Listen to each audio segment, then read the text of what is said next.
Hello, welcome to this session. Today we will see few things about overhead line and transmission. So the main components of overhead lines are conductors, supporters, insulators, cross arms, and some miscellaneous items like face plates, danger plates, lightning arresters, etc. So the main things that are present over here are conductors, insulators, these two. Okay. So what are these conductors? You very well you can understand that which carries the electrical power. That is the wires that you see outside. Uh, that is only conductors over here. Okay. And insulators. What are insulators? Insulators. Why it is needed? This is needed. Suppose a wire goes from one place to another, so it is supported by poles. So what we call over here is tower supports. Okay, supports here means poles or towers that is carrying the conductor. So these insulators are connected in that region where the poles and the conductors are there. Okay, we gradually see what does it mean. And cross arms are also there to provide support to the insulators.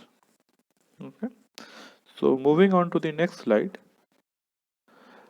So the commonly used conductor materials are copper, aluminum, steel cord aluminum, galvanized steel, cadmium copper. So mostly used material is copper here. A figure of steel cord aluminum is shown where you can see that inside there is steel and it is sheeted with aluminum. Okay, so moving on to the next slide. The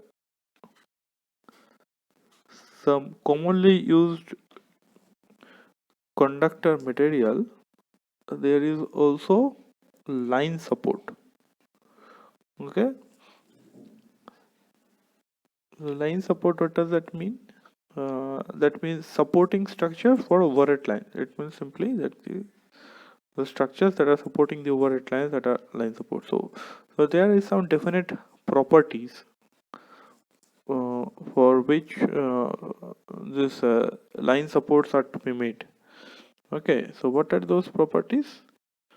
Those properties are high mechanical strength because it has to withstand the weight of the conductors and wind load. About wind load we will be studying.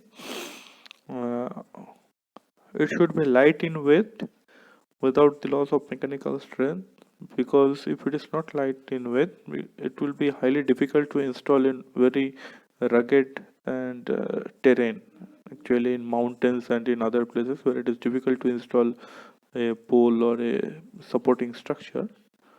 If it is not light in weight, it should be cheap in cost and economical. Okay, easy accessibility of conductors, and it should have a longer life. So moving on to the next slide.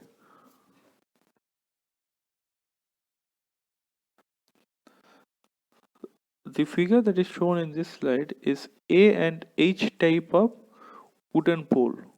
This is one of the oldest technique that is used. You can see the insulators over there, insulators that are placed over here, and below the insulators, that rectangular shape, that are called cross arms.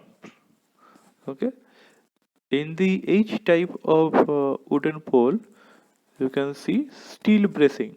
What is the steel bracing for? The steel bracing is actually given to give mechanical support, to enhance the mechanical support of the structure. Okay, so moving on to the next slide. These are the examples of modern day steel towers. You can very well see the structures outside in your locality or wherever you go from one place to another. Okay, so these steel structures are well seen by you. So in the first one, that is in figure 1, it is mainly used for 120 kilovolt transmission, and the span between two towers is 320 meter. Okay, and in second one, it is generally used for 220 kilovolt uh, transmission, and the span is also 320 meter. 320 meter means just a less than half kilometer. Less than a half kilometer. That means if you want to cover 1 kilometer distance, then you have to get around three such structures. Within three such structures, we will be getting 1 kilometer, around 1 kilometer of distance. Okay, so these steel towers are modern type. Okay, so we move on to the next slide. Insulators. So insulators is another component, very important component of transmission. So it some properties that is related to insulator is that high mechanical strength is ordered to withstand conductor load, because there are cross arms, then insulators are placed, then it holds the conductor to withstand conductor load and wind load. High electrical resistance of insulator material in order to uh, avoid leakage current to earth. That means if it is of high electrical resistance, high resistance means simply that it will not allow current to flow to the earth. Okay, but then also some leakage current flows through the insulator. Okay, but that is very negligible. It's very small amount, very negligible. High relative permeability of insulator material, and the insulator material should be non-porous, free from impurities and cracks. Okay, if there are cracks present in the insulator, that means that it has a chance of breakdown very easily. Okay, so based on this, there are three types of insulators. Mainly there are three types of insulators used in overhead lines: pin type, suspension type, and strain type. So we will see about this three types of insulators in the next slide. That is the first figure in the left hand side top. So that is actually pin type insulator. You can locate a groove in the picture in the left side bottom. That is the picture of a pin type insulator. The first one is a dissected uh, picture. So you are having a groove of conductor, uh, then cementing is present there, and galvanized steel pin is there. You can see the galvanized steel pin is there, and shade with some coating. Okay, shade with some coating, so that coating is also insulated. Okay, and you could very well see in the left hand side first figure number 2 that the top of the insulator is held by some material. You very well see that the long blue colored material, so that is used to hold the insulator with the cross arms, okay. Now you come to the second type, that is the suspension type insulators. That is a right hand side top figure. So you can see that the insulator is marked over there. Insulator plates are marked over there. Above the insulator plate, above the first insulator plate, you see that hanger is there.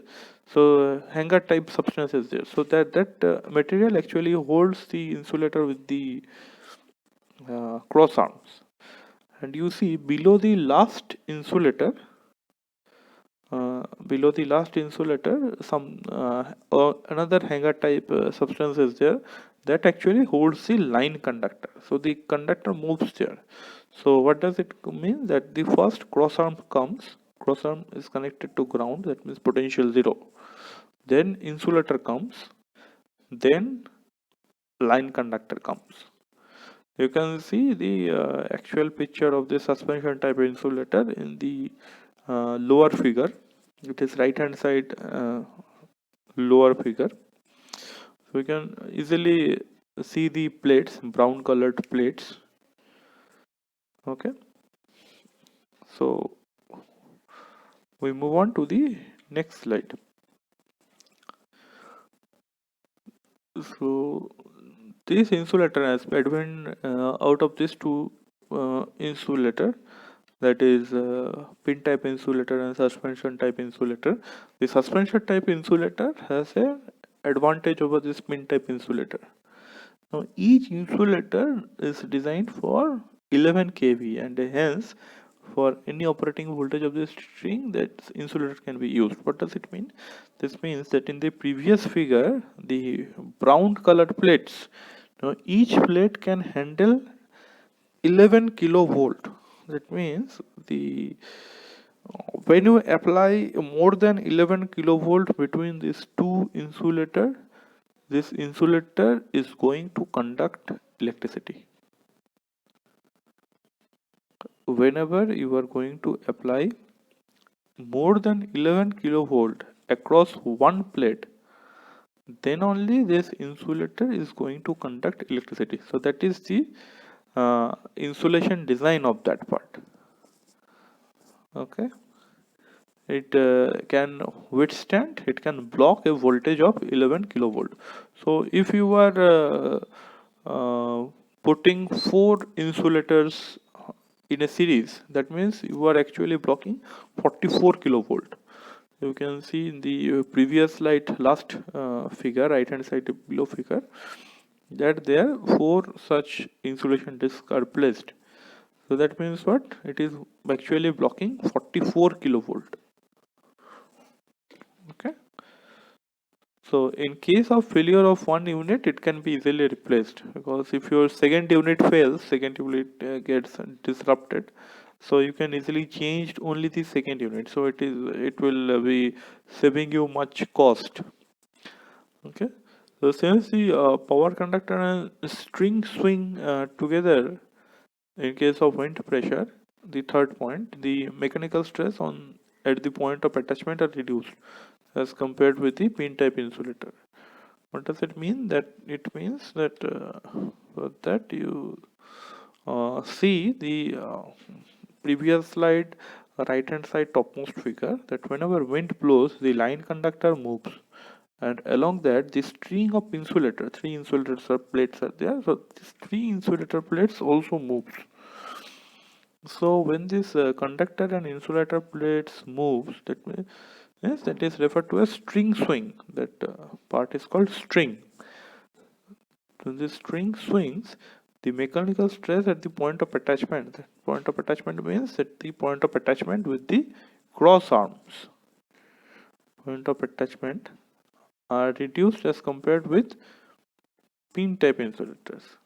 So it is having some reduced mechanical stress, and the operating voltage of the existing transmission can be increased also. That you can is well known that if you want to increase that from 44 volt like the previous one, if you want to increase for 66 volt, so obviously you will be adding 2 more insulator disc and you will be getting a blocking voltage of 66 volt. So these are the advantages of suspension type insulator over pin type insulator. You can easily locate these insulators in and around your place, where you can find that steel large steel structures. Okay, so this is all for now. Meeting you in next session. Thank you.